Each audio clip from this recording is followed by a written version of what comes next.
Tony Pollard has signed his franchise tender. He is officially back with Dallas for 2023. They still have until July 17th to work out a long-term deal. If they don't, then he's going to make a little over $10 million this year, which puts him in by far the upper quartile of the upper quartile. Well, I love being in that upper quartile of free agent running backs this offseason.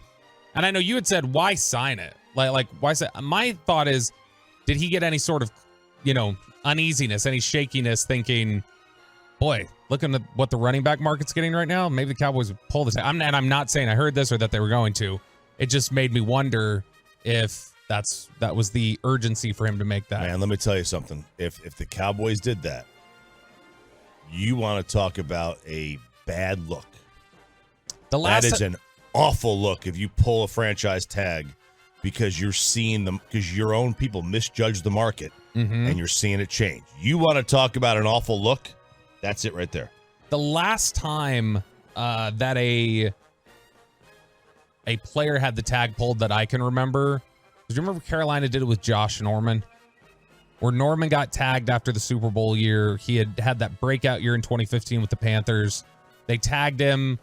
Negotiations just didn't move the way they wanted him to. And so they just flat out pulled the tag in, I think it was like May or June. It was late in the process.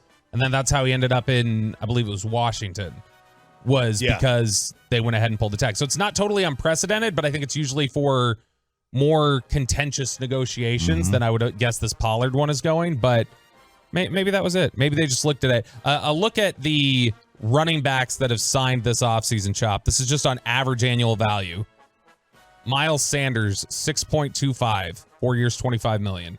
David Montgomery, $6 million, 3 for 18. Then you get to Jamal Williams, 3 for 12, which is 4 annually. Running backs are just not getting paid. Well, I think there's a shift. Obviously, we've seen. How about they banned the shift? They did. Good reference, by the way. Thank you. There's a shift we've seen for one, but the other thing is, who's the legendary running back on the market anyway? Ezekiel Elliott. Yeah. Like, there's no.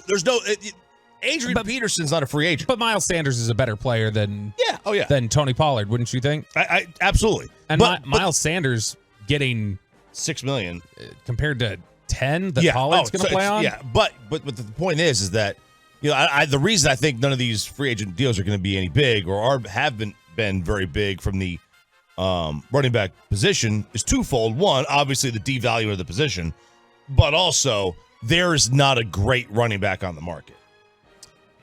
That's true. Like, this is not Zeke in his prime. This is not Saquon in his. This is not Derrick Henry. Derrick Henry a couple years ago got a lot more money. Which, if that's the case, why tag then?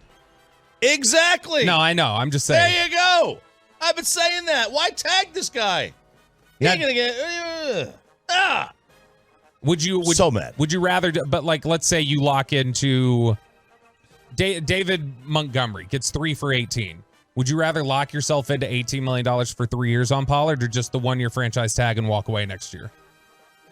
So it costs you significantly more this year, but you're not locked in for 3 years. Oh yeah, I would rather do that than the 3 for 18 because I don't want him on my cap for So there's nothing. So after this year, let's just say it says like this: they walk away, they have 0 dead cap for Tony Pollard. Yes. So it's nothing. Yep. And that's to me, it's a one shot. You won't be able to walk away from it.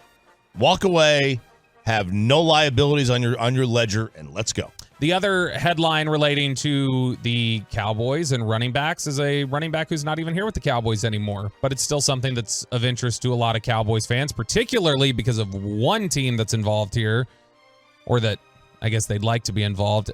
This from ESPN yesterday, Adam Schefter. Former Dallas Cowboys running back Ezekiel Elliott has narrowed down his options about where to play in 2023 to the Jets, the Bengals, and the Philadelphia Eagles.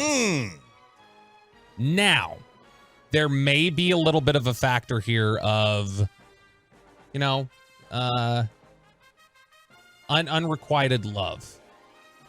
There's a little bit of that. I don't know how much this is being reciprocated because you had Zach Taylor yesterday, the head coach for the Bengals, getting interviewed up by the local ABC affiliate there in Cincinnati, and Taylor had said that this is news to me. This is the first I've heard of it.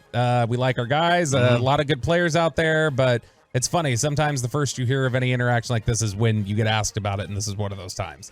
So it's like, okay, well, Cincinnati doesn't sound quite it. And then you get Josh Clark, very plugged in, NBC Sports Philadelphia, very plugged in with the Eagles beat. And he says that I'm told as of right now, the Eagles have not engaged in conversations with Ezekiel Elliott about joining the team and are happy with the running backs they have right now. Seems the Eagles, Bengals, Jets are a wish list for Ezekiel Elliott and where he would like to play. So here's my question. Was this, is this misdirection by the teams, whatever else? Or is Zeke doing the Odell Beckham Jr. bit? Where he's making a market that doesn't exist. Generating a market that doesn't exist. I think it's a little bit of both. I mean, I'm sure that he has maybe talked to somebody, or his people have talked to somebody in those organizations. Doesn't mean they want him. Yeah. Now he's going to create. Some of the best marketers create the market. What is his market?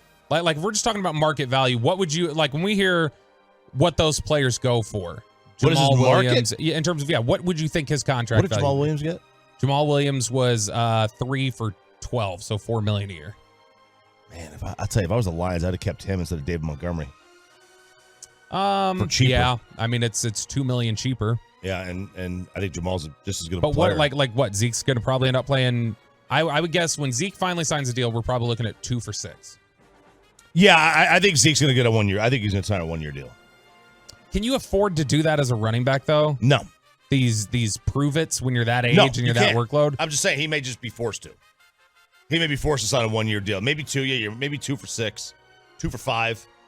But it's low. I don't think there's much of a market. I mean, how much is there of a market can there be for a running back at, 27? He does it all, Chad. Yeah, he does it all. He does it all except get 4 yards of carry. Who had just had coming up his worst year. The league has seen that he has nothing left in his legs. 3.8 a carry. He's basically a goal line back. A moderately efficient one, according to the numbers. Like, he is. About league average. 214, Zeke would have been way better with another organization from the jump. I mean, he was pretty darn good here. Well, and what do you mean by way better? Like his ability, or like would be in a way better position? Because not necessarily. The guy collected $67 million cash over his time here in Dallas. Yeah, I mean, I would love to be terrible or be underperform for $67 million or whatever you want to call it. Whatever that guy thinks Zeke didn't do here, where he'd be better off somewhere else. Yeah, like I said, I don't know if that's about. But either way, I don't know how accurate that is. If it's about performance, or if he just means his career would be in a better place because he wouldn't have gotten used up the way he did here in Dallas. All right, fine. You could probably say that. 682, this is Zeke not yet realizing that he thinks way higher of himself than everyone else does. Look, the market will humble people.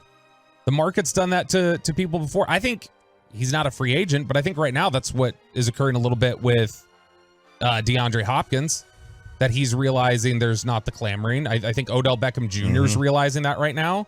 So that's the case with a lot of people. Now, here's the interesting one. And this is jumping back a little bit here. Somebody's trying to fight us, Chop. Who? 817. And they're talking more about me, I think. Okay. How the F is Miles Sanders better than Pollard? That's the dumbest thing you've said all day, and that's saying a lot.